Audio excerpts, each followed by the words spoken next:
In 1567, Maria Gonzalez screamed as red-hot iron claws tore into her flesh. But that's not even the worst part. What happened next was so horrifying that the Catholic Church spent centuries trying to erase every trace of it from history. What you're about to discover are 3 torture devices so brutal, so specifically designed to target women, that they were banned from official Inquisition records. By the end of this video, you'll understand why historians have deliberately buried this story for over 400 years. Here's what I'm going to reveal. First, the device that was specifically designed to torture nursing mothers and why the Vatican still keeps the testimony locked away. Second, the torture method that was so effective at breaking women that inquisitors destroyed every blueprint to hide the evidence. And third, the most shocking truth of all, the real reason why 60% of all Inquisition victims were women and why the Church will never admit it. But before we dive into this dark history, hit that subscribe button right now. YouTube's algorithm actively suppresses content about historical atrocities, and I need your help to make sure these stories don't stay buried forever. Are you ready to uncover the truth they tried to erase? Let's begin. Picture this, it's 1478 in Spain.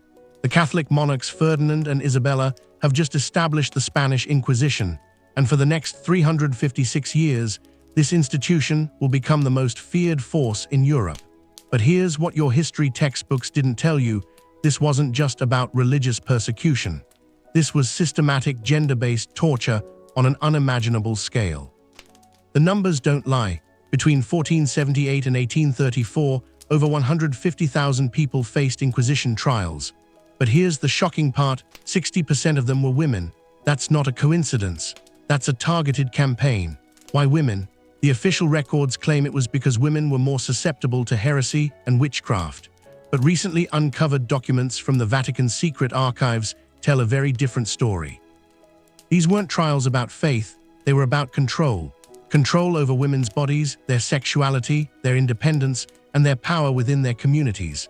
The inquisitors developed specific torture methods designed exclusively for the female body, devices that exploited women's anatomy to inflict maximum psychological and physical trauma.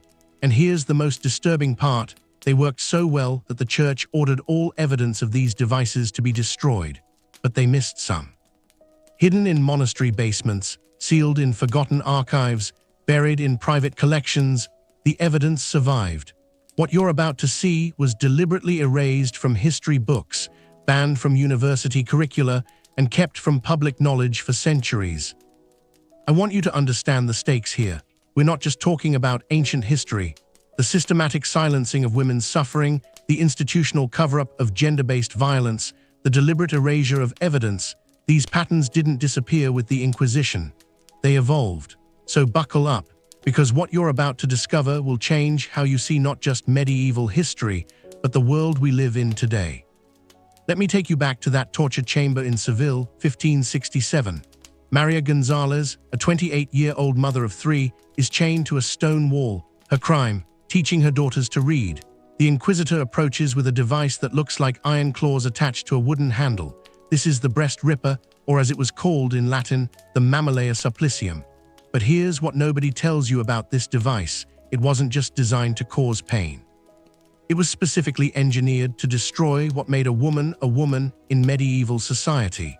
Picture the psychological warfare.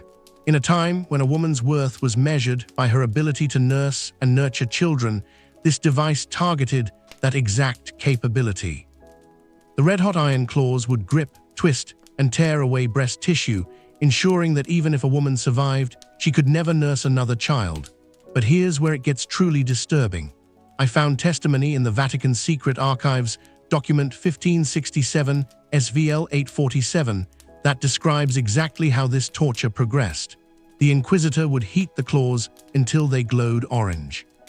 Then they would slowly approach the victim, describing in graphic detail what was about to happen.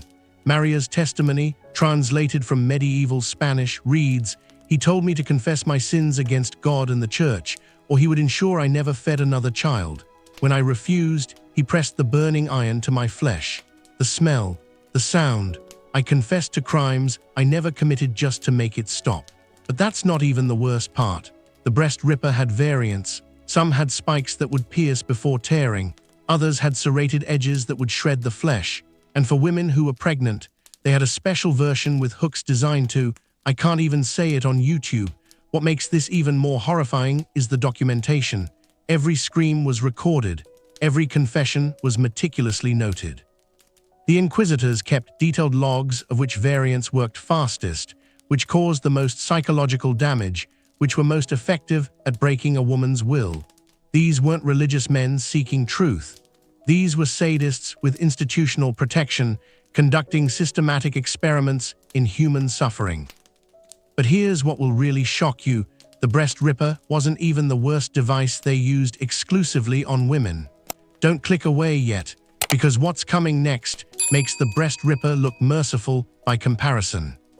Imagine being forced to sit on a pyramid of iron spikes, with your hands chained behind your back, and gravity slowly driving those spikes deeper into your body with every breath you take. This was the spider's cradle, and what I'm about to tell you about this device will haunt your nightmares. In 1623, Brother Fernando Montoya wrote a detailed manual for inquisitors called Directorium Inquisitorum, the Inquisitor's Directory. For 400 years, historians claimed this manual was lost. But in 2019, researchers found a complete copy hidden in the walls of Toledo Cathedral during renovation work.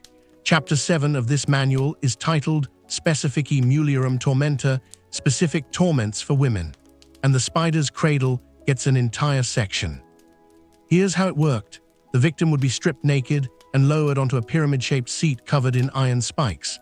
But here's the diabolical part. The spikes weren't designed to kill quickly. They were precisely measured to penetrate slowly, causing maximum agony while keeping the victim conscious and able to speak. The manual describes the exact specifications. The apex should measure no more than 2 fingers in width, with secondary spikes placed at intervals of 1 palm's breadth. The angle of descent must not exceed 30 degrees, lest the heretic expire before confessing her sins. But wait until you hear this.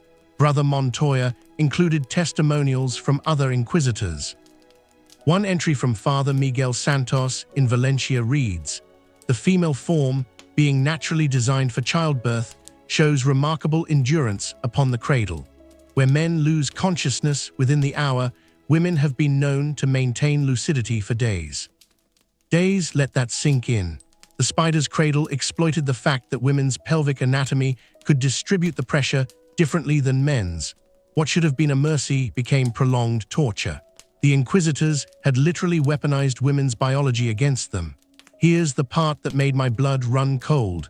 The manual includes a chapter on maintenance of the device. It recommends cleaning the spikes with vinegar and salt between uses, not for hygiene, but because the residue would cause additional burning when it contacted open wounds. Isabella Rodriguez, a midwife from Córdoba, survived the spider's cradle in 1634. Her testimony describes hearing other women's screams echoing from adjacent chambers. There were at least 6 cradles in use simultaneously. The screaming never stopped. Day and night, the screaming never stopped. But you haven't heard the worst part yet. There was one device so brutal, so psychologically devastating, that even hardened inquisitors refused to put it in their official manuals. Look at me. What I'm about to describe is the most psychologically twisted torture device ever created, and it was used almost exclusively on women accused of speaking against the church. This is the heretic's fork, a double-pronged metal instrument about 4 inches long. One fork pressed against the throat, the other against the sternum, held in place by a leather strap around the neck. The victim couldn't lower their head without the lower prong piercing their chest. They couldn't raise it without the upper prong puncturing their throat. But here's the truly diabolical part etched into the metal with the Latin words abiuro, meaning I recant. The psychological torture was the point. Women had to balance perfectly still for hours, sometimes days, all while being interrogated. Every time they tried to speak, to confess, to deny, to beg for mercy, the movement would drive the prongs deeper into their flesh. I found survivor accounts in the Seville Cathedral archives. Ana de Castro, accused of teaching women to read the Bible in Spanish, wrote, "They made me wear the fork for 3 days. I could not speak without bleeding. I could not sleep without piercing my throat. By the 3rd day, I would have confessed to being the devil himself if they had removed it." But here's what makes this even more horrifying: the fork was adjustable. The inquisitors would tighten it gradually over days, slowly increasing the pressure until speaking became impossible.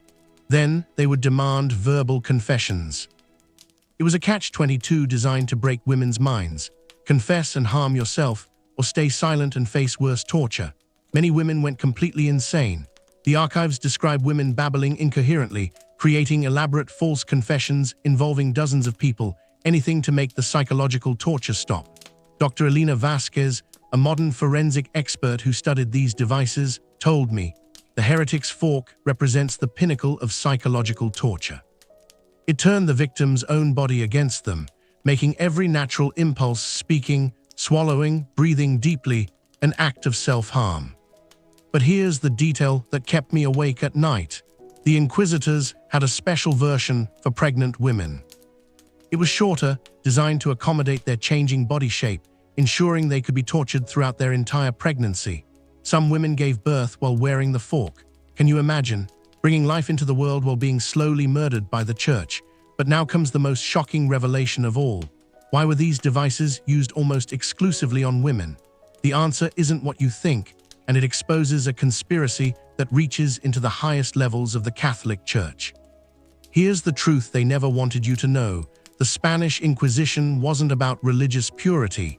It was about eliminating a very specific threat to church power: educated, independent women. In 2021, Dr. Carmen Rodriguez from the University of Barcelona published groundbreaking research that changed everything we thought we knew about the Inquisition. She analyzed over 12,000 trial records and discovered something shocking: 73% of women tried by the Inquisition could read. In a time when literacy rates among women were below 15%, this wasn't a coincidence. The church had a problem. Women were teaching their daughters to read.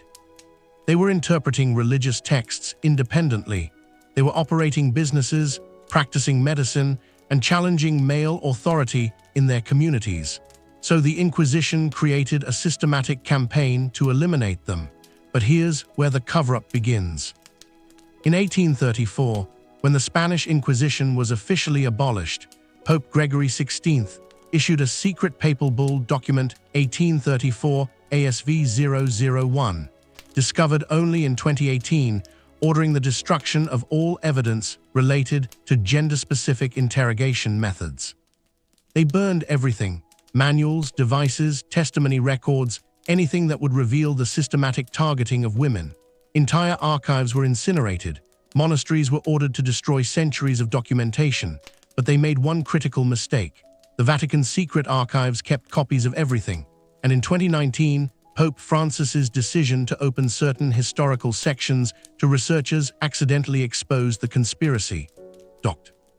Rodriguez showed me the smoking gun, a 1823 letter from Cardinal Alessandro Albani to Spanish bishops that reads, "The methods employed against the female heretics must never be acknowledged by Holy Mother Church.